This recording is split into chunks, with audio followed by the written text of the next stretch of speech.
Hello बच्चों, how are you everyone. तो प्यारे बच्चों, आज के इस वीडियो में हम पढ़ेंगे 10th क्लास की प्रश्नावली 3.1 के 5वें क्वेश्चन से।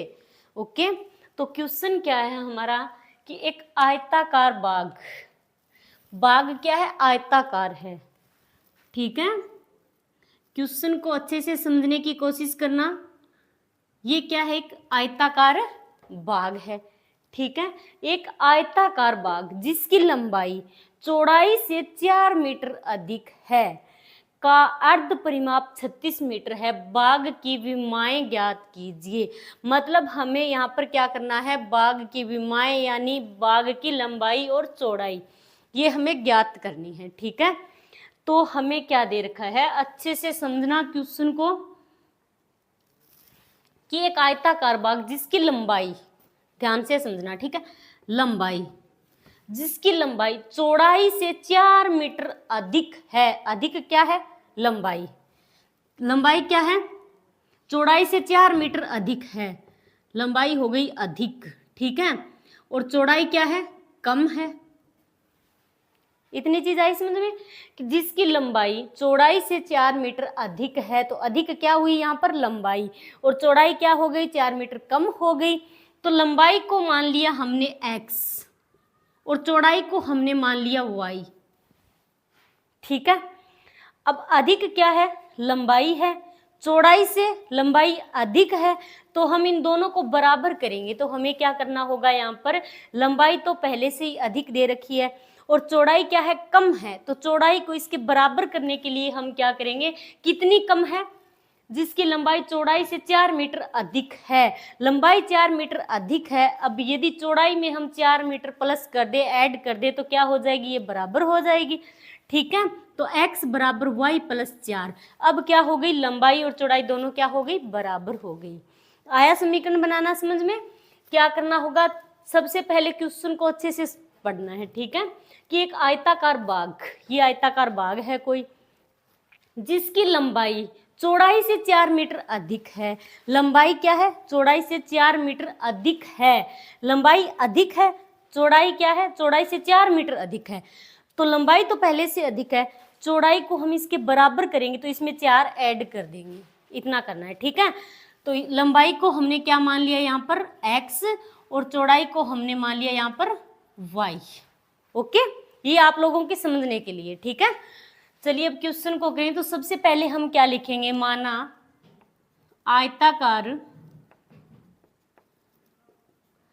आयताकार बाग की लंबाई, लंबाई को हमने यहाँ पर क्या माना है, x मीटर, मीटर में है तो मीटर मान लिया हमने। ठीक है, यहाँ पर भी मीटर लगा दो। तो माना आयताकार बाग की लंबाई x मीटर है और चौड़ाई को हमने क्या माना है यहाँ पर, y मीटर।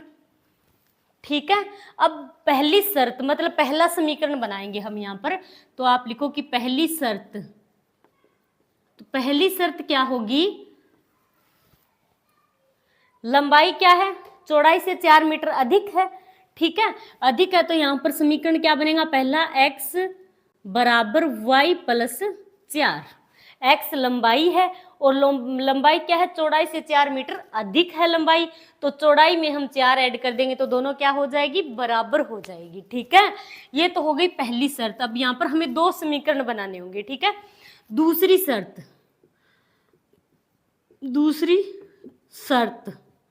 दूसरी शर्त क्या है, का अर्ध परिमाप 36 मीटर है। अर्ध परिमाप दे रखा है हमें। ठीक है, अब अर्ध परिमाप 36 मीटर दे रखा है, तो आयत का परिमाप ज्ञात करने का फॉर्मूला क्या होता है, ये आप लोग जानते होंगे, आयत का परिमाप। तो आयत का परिमाप ज्ञात करने का फॉर्मूला, आयत का परिमाप बराबर होता है 2 इंटू लंबाई प्लस चौड़ाई। ये होता है आयत का परिमाप ज्ञात करने का फॉर्मूला। अब हमें यहाँ पर दे रखा है अर्ध परिमाप, अर्ध परिमाप दे रखा है, अर्ध परिमाप दे रखा है तो हम क्या करेंगे, इसमें 2 का भाग लगा देंगे, यानी परिमाप का आधा हो जाएगा, क्या हो जाएगा, अर्ध परिमाप।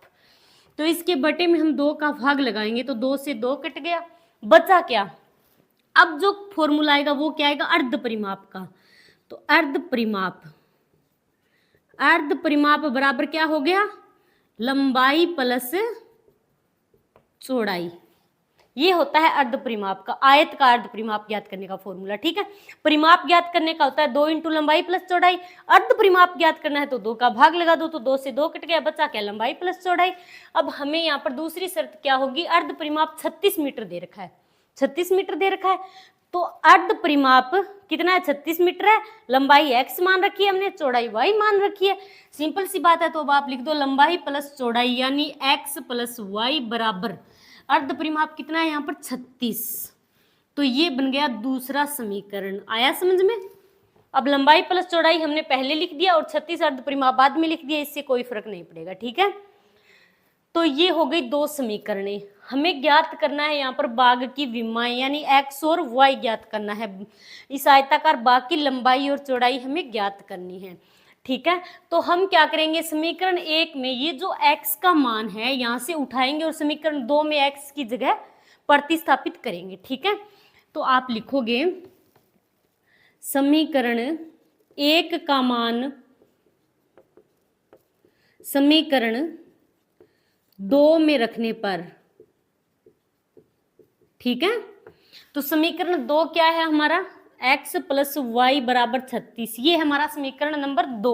अब समीकरण 2 में हम समीकरण 1 का मान रखेंगे, यानी x का मान, x की जगह हम क्या रखेंगे, y प्लस 4, या फिर लिख दो समीकरण 1 से x का मान। ठीक है, समीकरण 1 से x का मान समीकरण 2 में रखने पर। ठीक है, समीकरण 1 से x का मान समीकरण 2 में रखने पर, तो x की जगह हम क्या रखेंगे, y प्लस 4, तो x की जगह आप लिख दो y प्लस 4, y प्लस 4 फिर प्लस y, ये तो x की जगह आ गया y प्लस 4 और ये y अपनी जगह है बराबर 36। ओके, तो y और y मिलकर कितने हो गए, 2y प्लस 4 बराबर 36। ठीक है, अब 2y को हम रखेंगे इस तरफ, 2y बराबर बाकी पक्षांतरण करेंगे, 4 इधर आएगा तो 36 अपनी जगह है, 4 इधर आएगा तो हो जाएगा माइनस का। 2y बराबर, अब 36 में से 4 घटाएंगे तो यहाँ पर कितना बचेगा, 32। ठीक है, तो y यहाँ 2 के साथ गुणा में है, 2y के साथ गुणा में है, इधर आएगा तो भाग में आएगा, तो y बराबर 32/2। अब 32 में हम 2 का भाग लगाएंगे तो कितनी बार जाएगा, 16 बार। ठीक है, तो y बराबर आ गया 16। अब y का मान हमने निकाल लिया, अब हमें x का मान निकालना है। ठीक है, तो y का मान उठाएंगे, वापस समीकरण 1 में रख देंगे y की जगह। ठीक है, तो अब आप लिखोगे कि y का मान समीकरण 1 में रखने पर, y का मान समीकरण 1 में रखेंगे तो समीकरण 1 क्या है हमारा, x बराबर y प्लस 4, तो x बराबर, अब y की जगह हम क्या रखेंगे, 16, तो 16 प्लस 4, तो x बराबर कितना हो गया, 16 और 4 20। अब ये लंबाई और चौड़ाई है तो मीटर में आएगा। ठीक है, ये भी मीटर में आएगा, तो विमाएं क्या हो गई, बाग की विमाएं। तो अब आप लिख दो, अतः बाग की विमाएं x बराबर 20 मीटर है और y बराबर 16 मीटर है, यानी लंबाई बराबर 20 मीटर, x हमने क्या मान रखा है, लंबाई को x मान रखा है और x कितना है, 20 मीटर, और चौड़ाई को हमने क्या मान रखा था, y, तो चौड़ाई बराबर आ गया 16 मीटर। तो ये तो हो गई 20 मीटर लंबाई, तो और चौड़ाई कितनी हो गई, 16 मीटर। ओके, तो ये हो गया आपका 5वां क्वेश्चन। आप लोग स्क्रीनशॉट ले लेना साथ साथ। ठीक है, चलिए छठा क्वेश्चन करते हैं। छठा क्वेश्चन क्या है कि एक रेखिक समीकरण 2x प्लस 3y माइनस 8 बराबर 0 दी गई है। मतलब एक रेखिक समीकरण हमें दी गई है। ठीक है, 2 चरों में एक ऐसी और रेखिक समीकरण लिखिए ताकि प्राप्त युग्म का ज्यामितीय निरूपण जैसा कि प्रतिच्छेद करती रेखाएं हो, समांतर रेखाएं हो, समपाती रेखाएं हो। हमें क्या दे रखा है क्वेश्चन में, एक रेखिक समीकरण दे रखी है। ठीक है, और क्वेश्चन क्या है कि दो चरों में एक ऐसी और रेखिक समीकरण लिखिए। अब हमें क्या करना है, दो चर वाले रेखिक समीकरण है, एक समीकरण तो हमें दे दी, ठीक है, दूसरी समीकरण हमें खुद से लिखनी है, ठीक है। वो भी किस प्रकार की लिखनी है कि एक समीकरण हमें ऐसी लिखनी है कि रेखाएं क्या हो, प्रतिच्छेद करती हो, ठीक है, दूसरी रेखाएं समांतर हो, तीसरी क्या हो, रेखाएं समपाती हो। तो इस प्रकार की हमें दूसरी समीकरण खुद से यहां पर लिखनी है, ठीक है। तो चलिए करते हैं इस क्वेश्चन को। सबसे पहले हमें समीकरण क्या दे रखा है, 2x, अतः दी गई समीकरण लिख लो आप, ठीक है, दी गई समीकरण। तो समीकरण हमें क्या दी गई है, 2x प्लस 3y माइनस 8 बराबर 0, ये समीकरण हमें दे रखी है, ठीक है। तो अब इस समीकरण का व्यापक रूप हम लिखेंगे, ठीक है। तो व्यापक रूप, अतः दो चर वाले रेखिक समीकरण युग्म का, दो चर वाले रेखिक समीकरण का व्यापक रूप। अब दो चर वाले रेखिक समीकरण युग्म का व्यापक रूप क्या होता है, यहां पर हमें दो चर वाले रेखिक समीकरण युग्म है, तो यहां पर हमें एक ही समीकरण दिया है, युग्म नहीं है यहां पर, ठीक है। युग्म हमें दूसरा समीकरण खुद से बनाना होगा, ठीक है। तो व्यापक रूप क्या होता है इसका, a1x plus b1y plus c1 बराबर 0, ठीक है, समीकरण का व्यापक रूप। अब यहाँ पर युग्म नहीं है, खाली इस समीकरण का व्यापक रूप ये होगा, ठीक है। युग्म होता तो दूसरा समीकरण क्या होता, नीचे a2x plus b2y plus c2 बराबर 0। अब यहाँ पर युग्म नहीं है, ठीक है। तो अब हम इसकी तुलना करेंगे और यहाँ से a1 b1 व c1 के मान निकालेंगे, ठीक है। तो लिखो तुलना करने पर, तुलना करने पर, तुलना करेंगे तो a1x, तो a1 की जगह क्या है 2, तो a1 बराबर 2, b1y, तो b1 की जगह क्या है 3, तो b1 बराबर 3। दूसरा c1 अचर पद क्या है माइनस का 8, तो c1 बराबर आएगा माइनस का 8। आया यहां तक समझ में। अब करते हैं इसका पहला पार्ट। पहले पार्ट में क्या दे रखा है कि प्रतिच्छेद करती रेखाएं हो। अब एक रेखा, एक समीकरण हमें दी गई है, दूसरी समीकरण हम यहाँ पर बनाएंगे, और किस प्रकार की बनाएंगे कि रेखाएं क्या हो, प्रतिच्छेद करती हुई रेखाएं हो, ठीक है। तो प्रतिच्छेद करने की शर्त क्या होती है वो आपको पता होनी चाहिए। तो अब आप लिखोगे सबसे पहले कि रेखाएं प्रतिच्छेद करने की प्रतिच्छेद करती रेखाओं की शर्त लिख लो, या फिर आप, ठीक है, प्रतिच्छेद रेखाओं की शर्त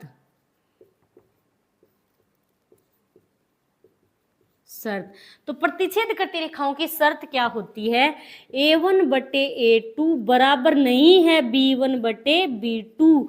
अब यदि a1 बटे a2 बराबर नहीं है b1 बटे b2, तो रेखाएं क्या होगी, प्रतिच्छेद करती हुई रेखाएं होगी, ठीक है। तो ऐसे हमें किस प्रकार का हम समीकरण बनाएं कि इनका अनुपात बराबर ना हो, ठीक है। तो पहला समीकरण ये है हमारा, आप कोई भी बना सकते हो, आप समीकरण आपके मन से, ठीक है। दूसरा समीकरण हम कौन सा बनाएंगे यहाँ पर कि a1 बटे a2 बराबर नहीं होना चाहिए b1 बटे b2 के।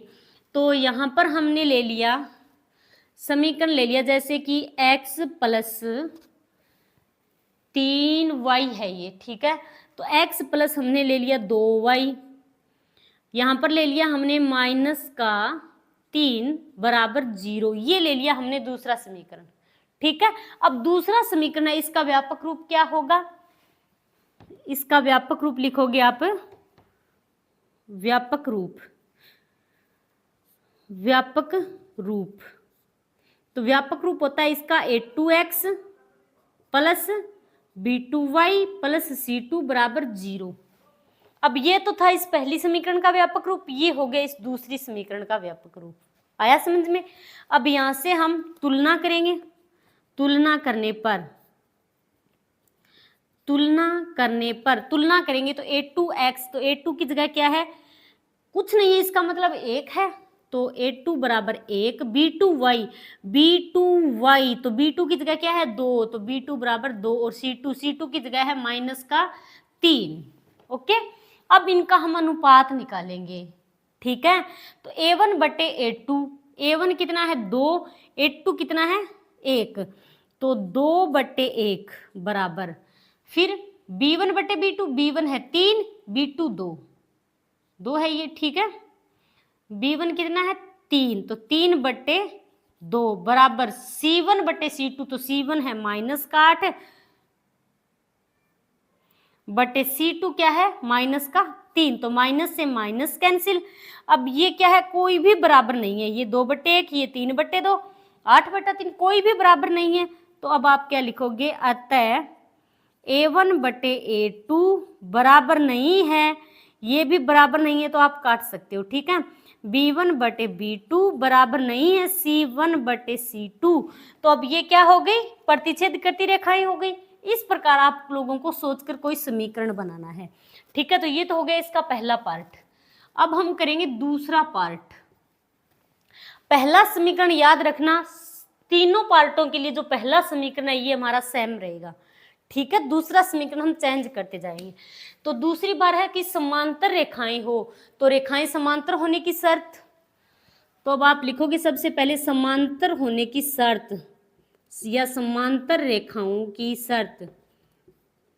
अब रेखाएं समांतर हो, इसकी शर्त क्या होती है, समांतर कब होती है रेखाएं, जब A1 बटे A2 बराबर B1 बटे B2 बराबर नहीं है C1 बटे C2, तो ये होती है समांतर रेखाएं होने की शर्त, ठीक है। अब हम इस प्रकार का समीकरण बनाएंगे कि A1 बटे A2 तो बराबर आना चाहिए B1 बटे B2 के, बट जो B1 बटे B2 है वो C1 बटे C2 के बराबर नहीं होना चाहिए, ठीक है।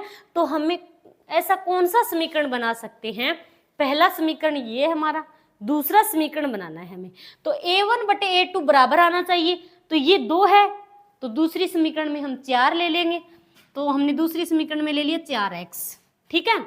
ये कटेगा तो कितना आएगा, 2 बट्टे 4 आएगा, ठीक है, कटेगा तो 1 बट्टे 2 रहेगा। दूसरा है प्लस 3y है, तो हम यहाँ पर 6 ले लेंगे, ठीक है, तो प्लस का 6y। अब तीसरा बराबर नहीं आना चाहिए, अब ये -8 है, बटे में हमने ले लिया 3, ठीक है, तो आप यहाँ पर ले लो प्लस का 3 बराबर 0, ये समीकरण ले लिया हमने, ठीक है। अब यहाँ पर हम तुलना करेंगे इस समीकरण की, तो इसका व्यापक रूप क्या होगा, व्यापक रूप होगा A2x plus B2y plus C2 बराबर 0, ये होगा इसका व्यापक रूप। तुलना करेंगे, तुलना करेंगे तो A2 की जगह कितना आएगा, A2x, तो A2 की जगह आएगा 4, B2y तो B2 की जगह कितना है 6, और C2 तीसरा क्या है प्लस का 3 बराबर ये, ठीक है, ये हो गया मान। अब हम इनका अनुपात निकालेंगे, ठीक है। तो A1 बटे A2, A1 कौन सा लेंगे हम, पहली समीकरण का, पहली समीकरण सेम रहेगी, दूसरी समीकरण हमने यहाँ पर चेंज कर ली और यहाँ पर भी चेंज कर ली, दूसरी समीकरण हमारी चेंज होती जाएगी, ठीक है। तो A1 कितना है 2 बटे A2 कितना है 4 बराबर, फिर B1 कितना है 3 बटे B2 है 6 बराबर, C1 कितना है -8 और C2 क्या है 3। अब ये कटेगा, 2 से कितनी बार कटेगा, 2 बार, और ये भी 2 बार, और ये कटेगा ही नहीं, तो क्या आ गया यहाँ पर 1 बटे 2 बराबर 1 बटे 2 बराबर नहीं है -8 बटे 3, तो ये कौन सी कंडीशन आ गई यहाँ पर, ये वाली, तो मतलब रेखाएं क्या होगी, समांतर होगी, ठीक है। अब इसको बार बार लिखने की जरूरत नहीं है, ठीक है। अब करते हैं इसका तीसरा पार्ट। तीसरा पार्ट क्या है, समपाती रेखाएं हो, मतलब तीनों ही बराबर हो, ठीक है। तो समपाती रेखाएं होने की कंडीशन क्या होती है, शर्त लिखेंगे सबसे पहले हम, ठीक है। समपाती रेखाओं की शर्त, तो समपाती रेखाओं की शर्त क्या होती है, A1 बटे A2 बराबर B1 बटे B2 बराबर C1 बटे C2, मतलब तीनों का अनुपात बराबर होता है, ठीक है। तो ऐसा हम कौन सा समीकरण ले कि तीनों का ही अनुपात बराबर आए, तो ऐसा हम कौन सा समीकरण लेंगे, हमने ले लिया x x प्लस वाई, या फिर ले लिया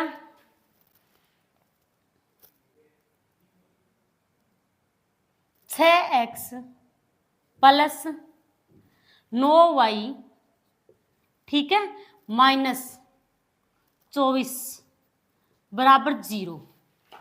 ये समीकरण ले लिया हमने, ठीक है। तो इस समीकरण का व्यापक रूप क्या होगा? व्यापक रूप तो a2x plus b2y plus c2 बराबर 0, ये होगा इसका व्यापक रूप। अब हम तुलना करवाएंगे इसकी, तो तुलना करने पर तो a2x, a2 की जगह क्या आएगा 2, a2 बराबर 6, ठीक है।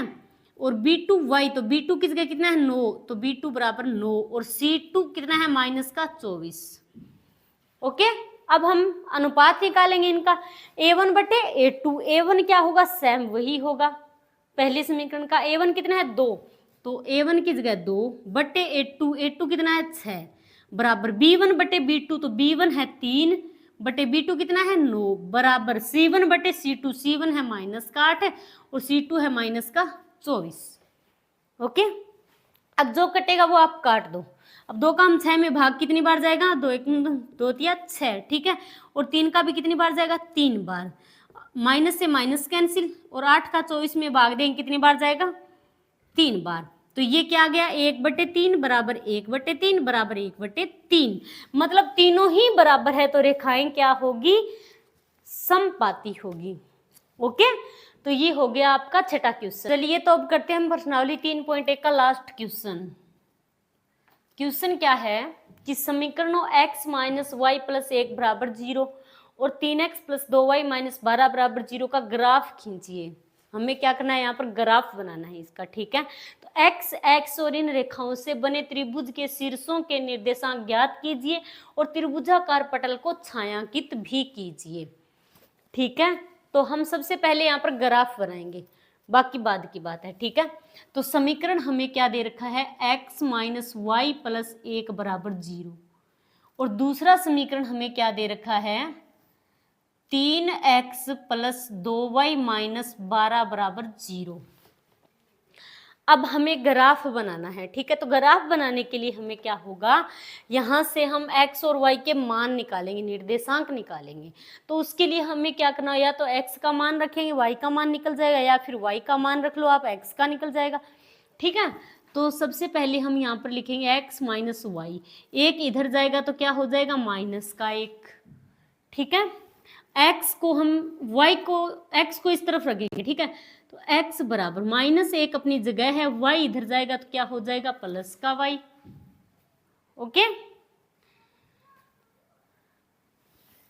अब y की जगह हमने रख लिया 0, y का मान रखेंगे हम, x का मान निकलता जाएगा, पर y का मान रखेंगे और टेबल बनाएंगे, ठीक है, x और y के निर्देशांकों की। तो y बराबर 0 रखने पर x बराबर -1 प्लस y की जगह क्या रखेंगे? 0, तो x बराबर कितना आ गया? प्लस 0 है, इससे तो कोई फर्क नहीं पड़ेगा, तो x बराबर आ गया -1, ठीक है। अब दूसरी बार हमने रख लिया y बराबर 1, ठीक है। तो y बराबर 1 रखने पर मतलब यहाँ पर y की जगह 1 रखेंगे तो x बराबर -1 और प्लस का 1 रखेंगे तो +1, तो प्लस और माइनस कटकर क्या हो गया? 0, तो x बराबर क्या आ गया? 0। अब दूसरी बार हम रखेंगे y बराबर 2, तो y बराबर 2 रखने पर y बराबर 2 रखेंगे यहाँ पर, ठीक है। तो x बराबर -1 प्लस y की जगह क्या रखेंगे? 2, तो x बराबर ये माइनस का 1 है, प्लस का 2 बचेगा क्या? 1, तो x बराबर 1 आ गया। तो इसकी बना दो अब आप टेबल।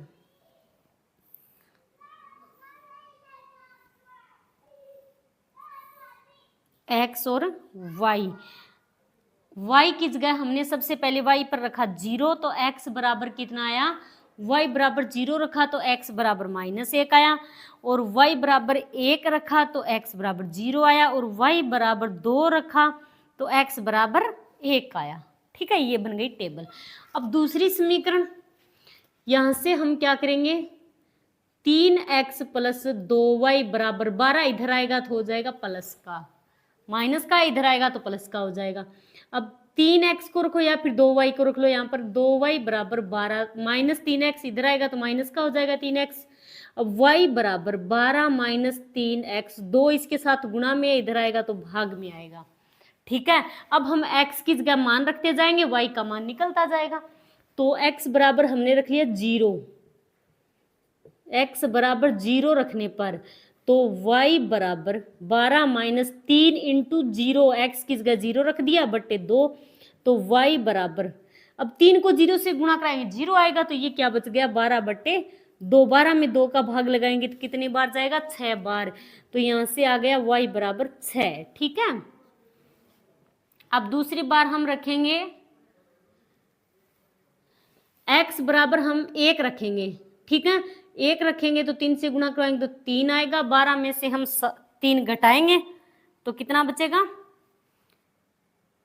12 में से 3 घटाएंगे तो बचेगा 9, 9 में 2 का भाग नहीं जाएगा, तो x बराबर हम 1 तो नहीं रख सकते, 2 रखेंगे तो भाग जाएगा। x बराबर हम 2 रख लेंगे तो ये गुणा करने पर हो जाएगा 6। तो अब आप रखो x बराबर 2 रखने पर, सॉरी हाँ x है, ठीक है, x बराबर 2 रखने पर, तो यहाँ पर 2 रखेंगे अब हम। ठीक है, तो y बराबर 12 माइनस 3 इंटू 2 बटे 2, तो y बराबर 12 माइनस 3 को 2 से गुणा करवाएंगे 6 बटे 2, 12 में से 6 गया 6, 6 बटे 2, ये कटेगा तो कितना आएगा 3, तो यहाँ से आ गया y बराबर 3। अब हम रखेंगे y बराबर 3, तो ये आएगा 9, फिर बचेगा 12 में से 9 घटाएंगे तो 3, तो 3 में 2 का भाग नहीं जाएगा, तो y बराबर हम रखेंगे 4, तो कितना आएगा 12, 12 में से 12 गया 0, 0 में 2 का भाग लगाएंगे तो 0 आएगा। ठीक है, तो अब हम रखेंगे x बराबर 4 रखने पर, अब यहां पर हम x की जगह 4 रखेंगे तो y बराबर 12 माइनस 3 इंटू 4 बटे 2, तो y बराबर 12 माइनस 4 12 बटे 2, 12 में से 12 गया 0, तो y बराबर कितना आ गया, 0 में 2 का भाग लगाएंगे तो 0। ठीक है, अब ये टेबल क्या बन गया, दूसरा टेबल है, यहां पर बना लो दूसरा टेबल। ठीक है,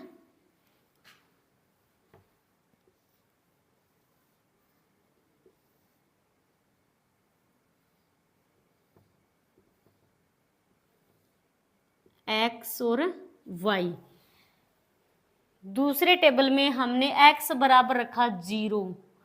ठीक है, x बराबर 0 रखा तो y बराबर आया 2, x बराबर 0 रखने पर y बराबर 6 आया। ठीक है, दूसरी बार x बराबर 2 रखा तो y बराबर कितना आया 3, फिर x बराबर हमने 4 रखा तो y बराबर कितना आ गया 0।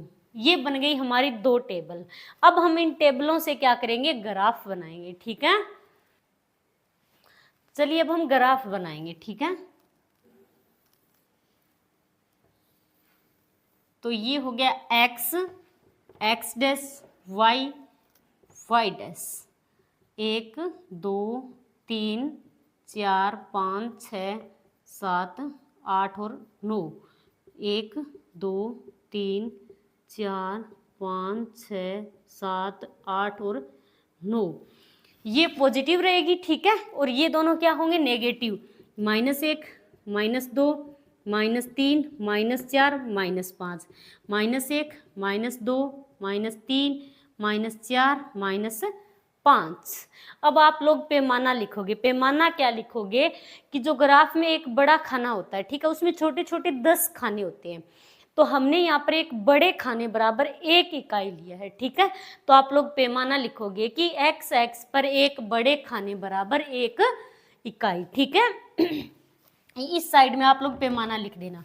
ओके, तो अब हम बनाएंगे यहाँ पर ग्राफ में इन निर्देशांकों को व्यक्त करेंगे। तो पहली समीकरण ये जो है, ये पहली समीकरण है, ये x का मान है, ये y का मान है। निर्देशांक क्या होते हैं, x और y होते हैं। पहला निर्देशांक x का होता है, दूसरा क्या होता है y का। तो यहाँ पर x कितना है -1, y क्या है 0। x ये रहा, x क्या है -1 है, -1 यानी नेगेटिव है, तो x का ये रहा -1, ओके। y क्या है, 0 है, तो 0 तो ये है, तो यहां पर आएगा। तो पहला निर्देशांक क्या हो गया, -1 और 0। दूसरा निर्देशांक x0 y1, तो x0 y1 प्लस का है, तो यहां पर आएगा, ठीक है। तो निर्देशांक क्या है, 0 और 1। तीसरा x1 है y2 है, तो x1 प्लस का y2, तो y2 ये रहा। तो निर्देशांक क्या हो गए, 1 और 2। अब आप इसको पैमाने की सहायता से, स्केल की सहायता से अच्छे से मिला देना, ठीक है।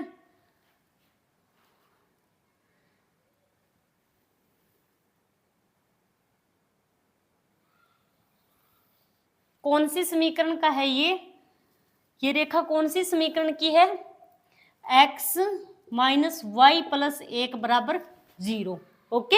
अब दूसरी समीकरण की ये जो टेबल है, इसके निर्देशांकों को हम ग्राफ में निरूपित करेंगे, ठीक है। तो x0 y6, x0 y6 यहाँ पर 0 और 6, x का 2 y का 3, तो x2 ये रहा, y3 ये रहा। तो निर्देशांक क्या है, 2 और 3। फिर x4 है y0 है, तो x4 y0 तो यहाँ पर आएगा, ठीक है। तो 4 और 0।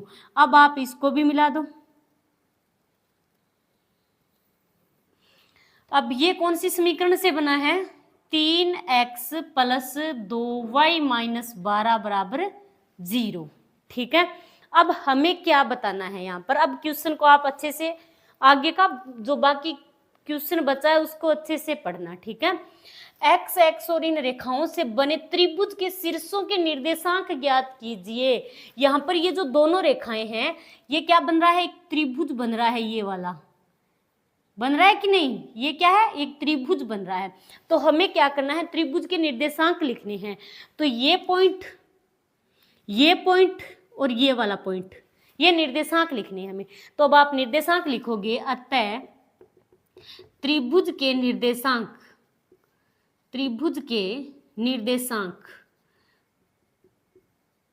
अब त्रिभुज के इस पॉइंट को हमने नाम दे दिया A, इस पॉइंट को नाम दे दिया हमने B, और ये जो पॉइंट है इसको नाम दे दिया C, ठीक है। तो A, इसके निर्देशांक क्या है, 2 और 3, तो A का 2 और 3, और B का निर्देशांक क्या है, 4 और 0, और जो C है उसका निर्देशांक क्या है, -1 और 0। तो ये तो हो गए इसके निर्देशांक। अब ये हो गया A, B और C क्या हो गया, एक त्रिभुज। अब हमें आगे क्या करना है कि निर्देशांक ज्ञात कीजिए, निर्देशांक ज्ञात कर दिए हमने, और त्रिभुजाकार पटल को छायांकित कीजिए। अब हमें इसको छायांकित करना है, ठीक है। तो आप इसको हल्का हल्का छायांकित भी कर देना, ठीक है, जो त्रिभुजाकार क्षेत्र है उसको। तो ये हो गया, ठीक है। तो ये हो गई प्रश्नावली 3.1 आप लोगों की कंप्लीट। आपको अच्छे से समझ में आ रहा होगा, ठीक है। तो आज के लिए इतना ही, थैंक्स।